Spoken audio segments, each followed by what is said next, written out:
Hello everyone and welcome to the 16th episode of Fictional Characters Collide. And remember, before checking out this episode, check out the animator Luis Saya 231808 for his amazing animation. But now, let's get on to the fight. In this episode, we got Terry Bogard from King of Fighters versus Ken Masters from Street Fighter. It's a rule of the great game, and here it's my job to analyze both these characters to their fullest to see what would happen when these two fictional characters collide. Okay, now let's start this battle off with Terry Bogard. Terry was an orphan who mostly raised himself and his brother Andy on the streets. They were soon adopted by Jeff Bogard and eventually lived in Southtown. When Terry was 10, he witnessed the death of his father at the hands of Geese Howard. Knowing that they needed more training to confront Geese and revenge their father's death, the brothers made an oath to spend decades to fine-tune their martial arts skills before trying to avenge their father's death. Unlike his brother Andy, who left Southtown to train in Japan, Terry chose to wander in his home country, combining the skills learned from his father's mentor, Tung Fu Ru, and abilities gained from the streets. A decade later, the crime lord Geese Howard organized a tournament dubbed as the King of Fighters Tournament. Terry and a multi-champion known as Joe Hagashi would enter this tournament for the purpose of fighting Geese Howard himself. The battle that followed would eventually see Terry defeating Geese, and for some time it was thought that Geese perished in the battle. But the next year, everyone saw Geese's half-brother Wolfgang Kaiser take control of the King of Fighters tournament and bring the once Southtown-only tournament onto the world stage. The finals of this new tournament would again see Terry fighting the sponsor and him ultimately defeating Kaiser. During this event, he befriended many of the contestants and became the hero of Southtown. Sometime later, it was revealed that Geese has survived his encounter with Terry. Well, it's pretty obvious the main villain isn't going to die the first time he fought them. I mean, come on. The Bogards and their friends learned that Geese's intention to retrieve the legendary Jin Scrolls. Terry once again challenged and defeated Geese Howard again. But now before that, let's get going to what he knows the best: his power, durability, and other feats. For powers, he has the power of sense. Terry can sense the presence of any people nearby, and his ergokinesis is Terry has the incredible power of energy that he can use to gather chi energy from Gaia herself. To gather chi, Terry can gather chi energy from Gaia, the Mother Earth, like that I said. His power wave, where Terry can fire a projectile of energy that travels through the ground. His power geyser, by punching the ground, Terry can make a more powerful version of the power wave, causing a massive energy geyser of energy coming from below the ground. With energy attacks, Terry can use chi energy to increase the damage of his normal attacks. And the burn knuckle, Terry can surround his own fist in the energy to deliver a fierce punch. The crack shot, where Terry can actually surround his leg in energy and utilize his power jumping axe skills. Speaking of skills, Terry's also pretty good with acrobatics. Terry is very proficient with acrobatics in his fighting style, using moves like the crack shot and the rising tackle with the acrobatics ability. His adaptability, due to his training in various fighting techniques, Terry can adapt with any opponent he faces. He is resilient. Terry can take a lot of punishment when fighting brutish and an opponent like Wolfgang Kaiser and Grant. Terry survived many things. Terry lived and grew up on the mean streets of Southtown and other parts of the USA while surviving in an everyday battle. With fighting style, Terry mostly knows boxing, karate, kung fu, karate, and street fighting. Moves to create a very unique fighting style. He learned the chi techniques from Hakuyatsu Yakin's master, Tung Fu Ru. He had also learned martial arts directly from his adopted father, Terry Bogard. Other sources state that his fighting experience was also gained from brawling on the streets for years to hone proper technique for himself, where he tested out various methods of fighting to his own taste.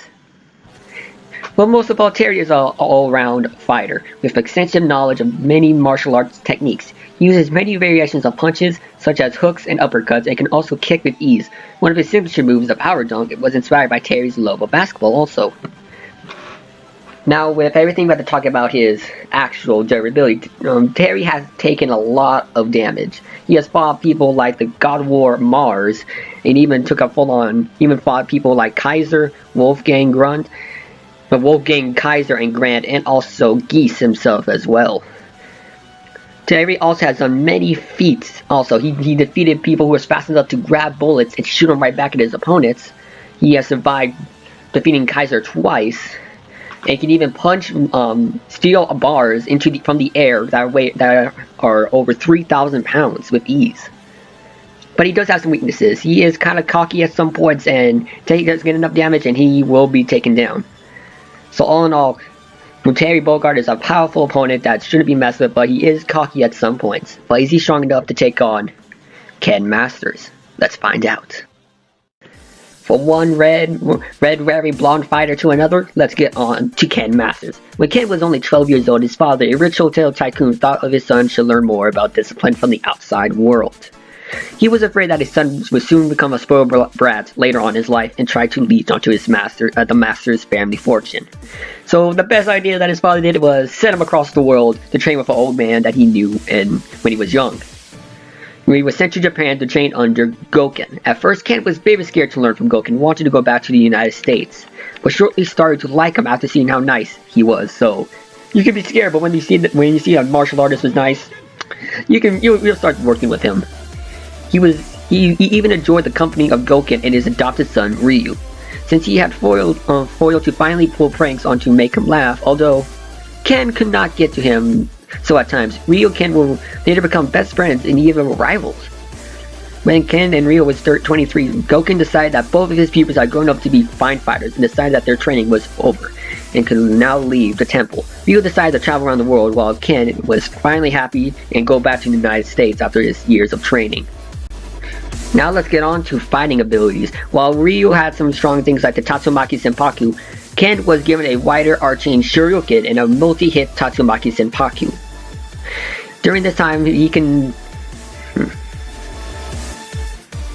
with the Tatsumaki Senpaku does not allow him to dodge projectiles at the start of the spin, but spins faster, allowing him to hit his opponents up to 5 times.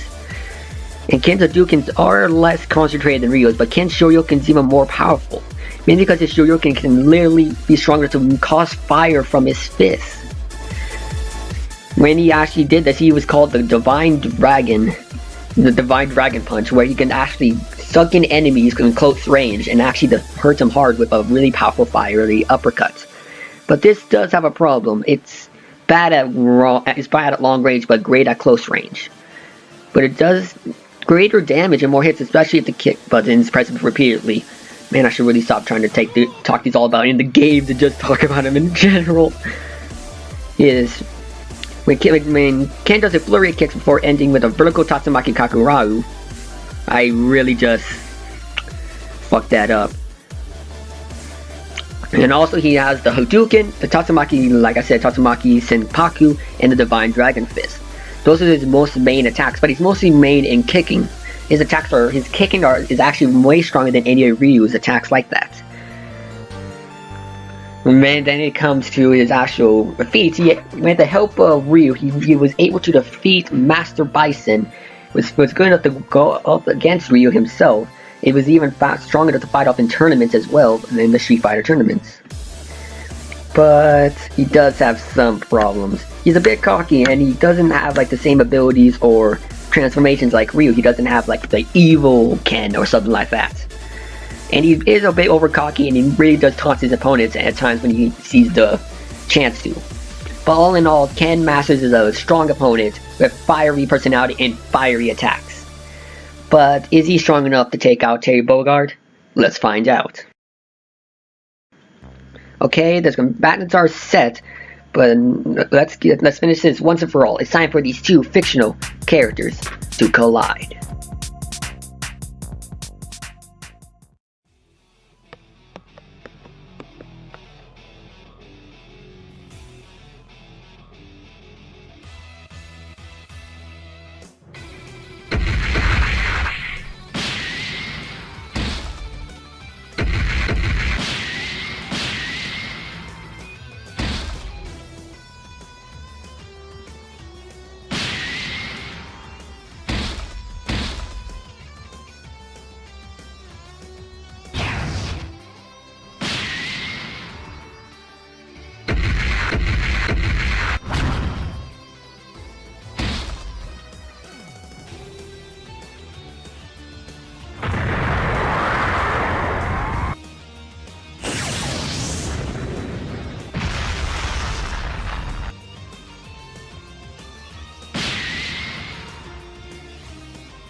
Okay, what an amazing fight. Now, let's thank the animator Louis Saya 231808 for this amazing animation, but now, let's explain why Terry Bogard would win this fight. Well, Ken has some really fiery attacks. That's mostly all that he has against Terry. Terry has done way more things above what Ken has done. He has survived way better fights, has way better technique fighting, and more attacks as well. But the best thing that Ken ever did was defeat M. Bison, but he did have the help with Ryu, while Terry can take off defeat people like the God of War himself by himself and still live on to tell the tale. And with Terry's longer time of actually experience in fighting and more battle styles, he will be able to overpower Ken. And he has fought people like Ken before as well. So most of this is, and also in durability, Ken hasn't survived many things.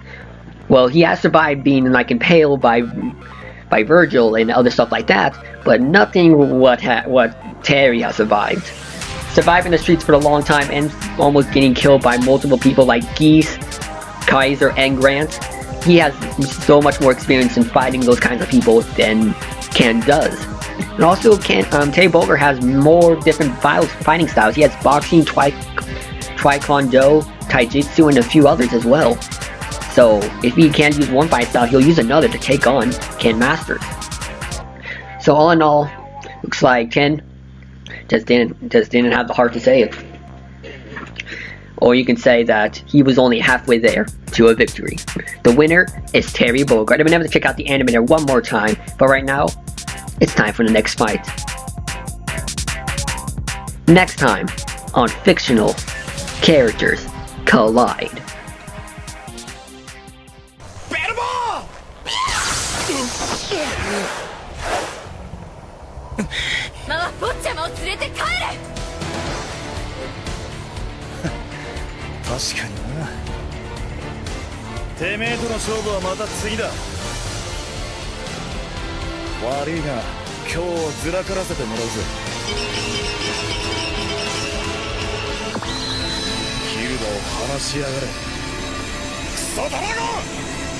ゼブルエンブラム6連鎖